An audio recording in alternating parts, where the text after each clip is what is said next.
میرے اور آپ کے آقا و مولا نے ارشاد فرمایا قیامت کے دن میرے سب سے قریب وہ ہوگا جو کثرت سے میرے اوپر درود پڑھنے والا ہوگا۔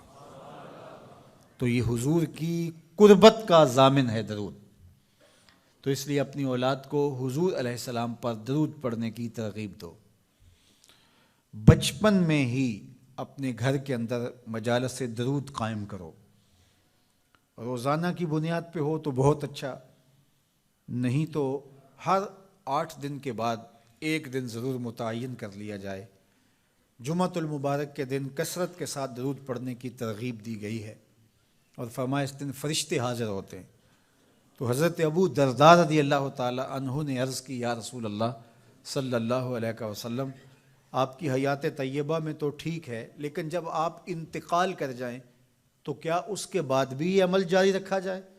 ابن ماجہ میں یہ روایت موجود ہے۔ تو حضور علیہ السلام نے حضرت ابو درداء سے فرمایا ہاں میرے وصال کے بعد بھی اس عمل کو جاری رکھنا، اور ساتھ ارشاد کیا کہ ان اللہ حرم علی الارض ان تاکل اجساد الانبیاء فنبی اللہ حی یرزق، اللہ نے مٹی پر حرام کر دیا ہے کہ وہ نبیوں کے جسموں کو کھائے، نبی قبروں میں زندہ ہوتے ہیں اور ان کو رزق بھی دیا جاتا ہے۔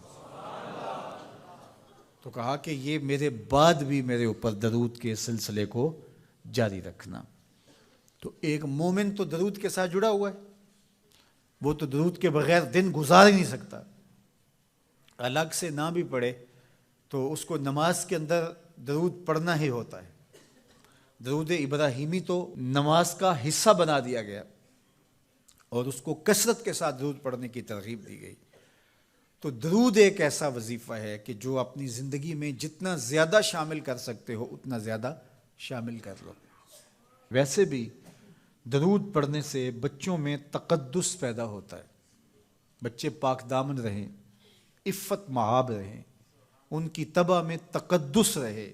آپ چاہتے ہیں، ہر ماں باپ چاہتا ہے، اور پھر دور موجود کے اندر جو فتنے ہیں تو بہت ضروری ہے کہ ہماری اولادیں تقدس مآب رہیں۔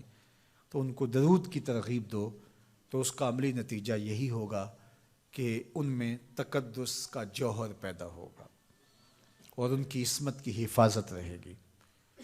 اور درود شریف پڑھنے والے بچے اور درود شریف نہ پڑھنے والے بچے دونوں کی عادات میں فرق ہوتا ہے۔ درود پڑھنے والوں کی طبع میں رقت، لطافت، نرمی، محبت، شفقت جیسے جذبات پیدا ہوتے ہیں۔ یہ درود شریف کا عملی نتیجہ ہے۔ بعض لوگوں کو شکایت ہوتی ہے کہ ہمارے بچے بڑے اکھڑ ہیں، بڑے تند مزاج ہیں، بڑے سخت گیر ہیں، تو اس کا علاج کیا ہے؟ تو اس کا علاج یہی ہے کہ ان کو درود کی تسبیح دو۔ درود اکڑ توڑ دیتا ہے، طبیعت کی تندی نکال دیتا ہے، طبائع کی تلخیاں ختم کر دیتا ہے، محمد عربی کے نام کی مٹھاس پیدا کر دیتا ہے۔ حضور کا نام شہد سے میٹھا ہے، دل آویز ہے۔ کھنڈ میں اتنی مٹھاس نہیں ہے، شکر اور گڑ میں اتنی مٹھاس نہیں ہے، شہد میں اتنی مٹھاس نہیں ہے، قند اور نبات میں اتنی مٹھاس نہیں ہے جتنی نام محمد میں رکھی گئی۔ ان کا نام لبوں پر آئے، میٹھا میٹھا منہ ہو جائے، ان کے بول بہاروں جیسے اور اصحاب ستاروں جیسے، ان سا پیارا اور نہ کوئی، ان سے بچھڑ کے لکڑی روئی، جب وہ سیر کو جایا کرتے سر پہ بادل سایا کرتے۔ میرے شہر کے ایک پنجابی شاعر ہیں، انہوں نے تو قلم ہی توڑ دیا نا، تینوں سینے دی میں ٹھنڈ آکھاں، اگر آپ کا ذوق ہو تو، تینوں سینے دی میں ٹھنڈ آکھاں، شہد گلاب تے کھنڈ آکھاں، تینوں نبیاں دا میں لاڑا آکھاں، تیرے ہجر دے وچ میں ہاڑا آکھاں۔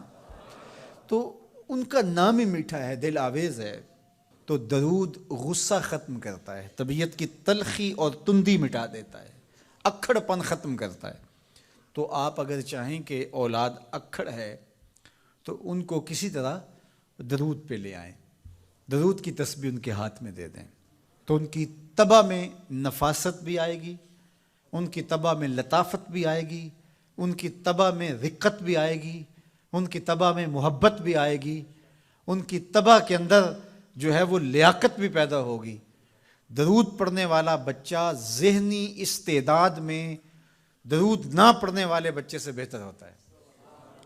یہ بھی آپ تجربہ کر کے دیکھ لیں، دو بچے برابر ذہنی استعداد رکھتے ہوں اور ان میں سے ایک بچہ درود پڑھتا ہو اور ایک درود نہ پڑھتا ہو تو درود پڑھنے والا بچہ آگے ہوگا۔